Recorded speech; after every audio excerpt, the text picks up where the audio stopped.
Hi hello ಉತ್ತರ ಕರ್ನಾಟಕದ ಸಂಕ್ರಾಂತಿ ಹಬ್ಬದ ವಿಶೇಷ ತಿನಿಸಾದಂತಹ ಮಾದ್ಲಿಯನ್ನ ಇವತ್ತು ಯಾವ ರೀತಿಯಾಗಿ ಮಾಡಬೇಕು ಅಂತ ಹೇಳ್ಕೊಡ್ತೀನಿ. ತುಂಬಾನೇ ಟೇಸ್ಟಿಯಾಗಿರುತ್ತೆ, ಅದಲ್ಲದೆ ಹೆಲ್ತ್ಗೂ ಸಹ ತುಂಬಾ ಒಳ್ಳೆಯದು. ಇದನ್ನ ಯಾವ ರೀತಿಯಾಗಿ ಮಾಡಬೇಕು ಬನ್ನಿ ನೋಡೋಣ. ಮೊದಲಿಗೆ ನಾನಿಲ್ಲಿ ಒಂದು ಕಡಾಯಿಯಲ್ಲಿ 1 ಕಪ್ನಷ್ಟು ಗೋಧಿ ಹಿಟ್ಟನ್ನ ತಗೊಂಡಿದ್ದೀನಿ. ನೀವು ಬೇಕಾದ್ರೆ ಇಲ್ಲಿ ಗೋಧಿ ರವೆಯನ್ನು ಯೂಸ್ ಮಾಡಿಕೊಂಡು ಸಹ ಮಾಡಬಹುದು. ನಾನಿಲ್ಲಿ ಡೈರೆಕ್ಟ್ ಗೋಧಿ ಹಿಟ್ಟನ್ನ ತಗೊಂಡು ಇದನ್ನ ಚೆನ್ನಾಗಿ ಫ್ರೈ ಮಾಡ್ಕೊಳ್ತಾ ಇದೀನಿ. ಇದು ನಿಮ್ಗೆ ಕಲರ್ ಚೇಂಜ್ ಆಗ್ಬೇಕು ಮತ್ತೆ ಘಮ ಬರ್ಬೇಕು, ಅಲ್ಲಿವರೆಗೂ ಚೆನ್ನಾಗಿ ಹುರ್ಕೋಬೇಕಾಗುತ್ತೆ ಇದನ್ನ. ಈಗ ಇದನ್ನ ಒಂದು ಪ್ಲೇಟ್ಗೆ ಟ್ರಾನ್ಸ್ಫರ್ ಮಾಡ್ಕೊಳ್ಳಿ. ಮತ್ತೆ ಅದೇ ಕಡಾಯಿಯಲ್ಲಿ 1/4 ಕಪ್ನಷ್ಟು ಕಡಲೆ ಹಿಟ್ಟನ್ನ ತಗೊಳ್ತಾ ಇದ್ದೀನಿ. ನೀವು ಬೇಕಾದ್ರೆ ಇಲ್ಲಿ ಕಡಲೆ ಬೇಳೆಯನ್ನ ಹಾಕೊಳ್ಳಿ. ಇದನ್ನು ಸಹ ಸ್ವಲ್ಪ ಕಲರ್ ಚೇಂಜ್ ಆಗ್ಬೇಕು, ಅಲ್ಲಿವರೆಗೂ ಚೆನ್ನಾಗಿ ಫ್ರೈ ಮಾಡ್ಕೊಳ್ಳಿ.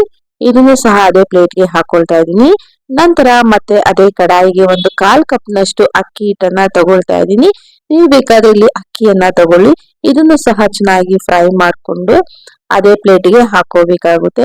ನೀವು ಬೇಕಾದ್ರೆ ಇಲ್ಲಿ ಗೋಧಿ ರವೆ, ಕಡಲೆಬೇಳೆ ಮತ್ತೆ ಅಕ್ಕಿಯನ್ನ ಯೂಸ್ ಮಾಡ್ಕೊಂಡು ಮಾಡ್ಕೋಬಹುದು. ಈಗ ಇದನ್ನ ಅದೇ ಪ್ಲೇಟ್ ನಲ್ಲಿ ಹಾಕೊಳ್ತಾ ಇದ್ದೀನಿ.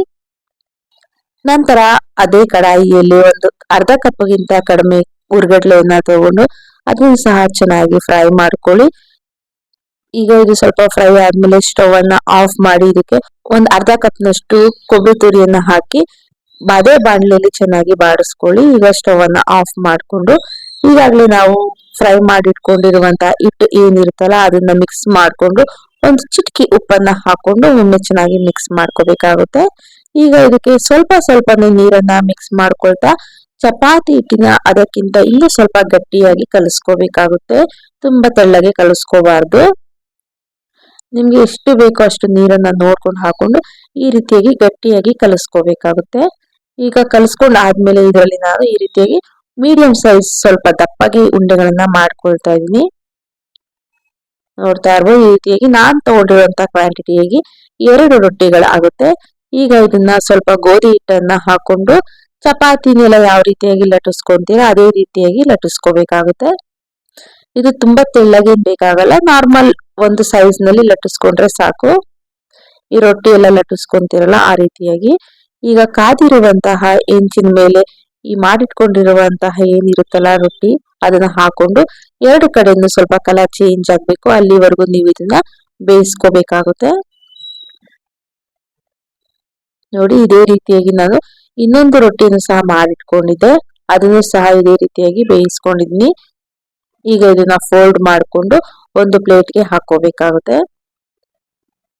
ಸೊ ಇದೇ ರೀತಿಯಾಗಿ ನಾನು 2 ರೊಟ್ಟಿಗಳನ್ನು ಮಾಡಿಟ್ಕೊಂಡಿದ್ದೀನಿ. ಈಗ ಇದು ಸ್ವಲ್ಪ ಬಿಸಿ ಇದ್ದಾಗಲೇ ಈ ರೀತಿಯಾಗಿ ಸಣ್ಣ ಸಣ್ಣದಾಗಿ ಮುರಿದಿಟ್ಕೋಬಿಡಿ. ನಿಮ್ಗೆ ಎಷ್ಟು ಚಿಕ್ಕದಾಗುತ್ತೋ ಅಷ್ಟು ಚಿಕ್ಕದಾಗಿ ಮುರಿದಿಟ್ಕೋಬೇಕಾಗುತ್ತೆ. ಈಗ ಮುರಿದಿರುವಂತಹ ರೊಟ್ಟಿ ಪೀಸ್ ಏನಿರುತ್ತಲ್ಲ ಅದನ್ನ ಒಂದು ಮಿಕ್ಸಿ ಜಾರ್ ನಲ್ಲಿ ಹಾಕೊಳ್ಳಿ. ಈಗ ಇದನ್ನ ತರ್ತರಿಯಾಗಿ ಒಮ್ಮೆ ಗ್ರೈಂಡ್ ಮಾಡ್ಕೊಂಡು ಬನ್ನಿ. ನಂತರ ಇದಕ್ಕೇನೆ 1 ಕಪ್ನಷ್ಟು ಬೆಲ್ಲವನ್ನ ಹಾಕೊಳ್ತಾ ಇದೀನಿ. ನೀವು ಸ್ವೀಟ್ ಕಮ್ಮಿ ಬೇಕಂದ್ರೆ 1/4 ಕಪ್ನಷ್ಟು ಹಾಕೊಳ್ಳಿ. ನಂತರ 1/2 ಸ್ಪೂನ್ ಸೋಂಪನ್ನ ಹಾಕೊಳ್ತಾ ಇದ್ದೀನಿ. ಈಗ ಇದನ್ನ ತರ್ತರಿಯಾಗಿ ಈ ರೀತಿಯಾಗಿ ಗ್ರೈಂಡ್ ಮಾಡ್ಕೊಂಡ್ ಬನ್ನಿ. ನೋಡಿ, ಈ ಕನ್ಸಿಸ್ಟೆನ್ಸಿಯಲ್ಲಿ ಇರಬೇಕು. ಈಗ ಇದನ್ನ ಒಂದು ಪ್ಲೇಟ್ಗೆ ಹಾಕೊಳ್ತಾ ಇದೀನಿ. ನಂತರ ಇದಕ್ಕೆ 1 ಸ್ಪೂನ್ ಏಲಕ್ಕಿ ಪೌಡರ್ ಅನ್ನ ಹಾಕೊಂಡು ಈಗಾಗಲೇ ಫ್ರೈ ಮಾಡಿ ಇಟ್ಕೊಂಡಿರುವಂತಹ ಕೊಬ್ಬರಿ ಮತ್ತು ಕಡಲೆಯನ್ನ ಹಾಕೊಳ್ತಾ ಇದೀನಿ. ಈಗ ಎಲ್ಲವನ್ನು ಸೇರಿಸಿ ಒಮ್ಮೆ ಚೆನ್ನಾಗಿ ಮಿಕ್ಸ್ ಮಾಡ್ಕೊಳ್ಳಿ. ಇನ್ನು ನನ್ನ ಚಾನೆಲ್ ನಲ್ಲಿ ಸುಮಾರು ಕುಕಿಂಗ್ ವಿಡಿಯೋಸ್ ಗಳನ್ನ ಮತ್ತೆ ಲಾಗ್ಸ್ ಗಳನ್ನ ಅಪ್ಲೋಡ್ ಮಾಡಿದ್ದೀನಿ. ನೋಡಿ, ಹೇಗಿದೆ ಕಮೆಂಟ್ ಮೂಲಕ ತಿಳಿಸಿ. ನೋಡ್ತಾ ಇರ್ಬೋದು, ಈಗ ಟೇಸ್ಟಿ ಆದಂತಹ ಹೆಲ್ತಿ ಆದಂತಹ ಉತ್ತರ ಕರ್ನಾಟಕ ಸ್ಪೆಷಲ್ ಸಂಕ್ರಾಂತಿ ಸ್ಪೆಷಲ್ ಮಾದ್ಲಿ ರೆಡಿ ಆಯ್ತು. ಇದನ್ನ ನೀವು ತುಪ್ಪದ ಜೊತೆ ಹಾಕೊಂಡು ಹಾಲು ಹಾಕೊಂಡು ತಿಂತಾ ಇದ್ರೆ ಸಖತ್ತಾಗಿರುತ್ತೆ. ನಾನೀಗ ಇದನ್ನ ಹಾಗೇನೆ ತಿಂತಾ ಇದ್ದೀನಿ. ಟೇಸ್ಟ್ ಮಾತ್ರ ತುಂಬಾನೇ ಚೆನ್ನಾಗಿತ್ತು. ನೀವು ಬೇಕಾದ್ರೆ ಇದನ್ನ ತುಪ್ಪದ ಜೊತೆ ಅಥವಾ ಹಾಲ್ ಜೊತೆ ತಿನ್ನಿ, ಸಖತ್ತಾಗಿರುತ್ತೆ. ಈ ವಿಡಿಯೋ ಇಷ್ಟ ಆಗಿದ್ರೆ ನೀವು ಸಹ ಈ ಸಂಕ್ರಾಂತಿಗೆ ಟ್ರೈ ಮಾಡಿ ಹೇಗ್ ಬಂತು ಅಂತ ಕಮೆಂಟ್ ಮೂಲಕ ತಿಳಿಸಿ. Thank you so much. Bye.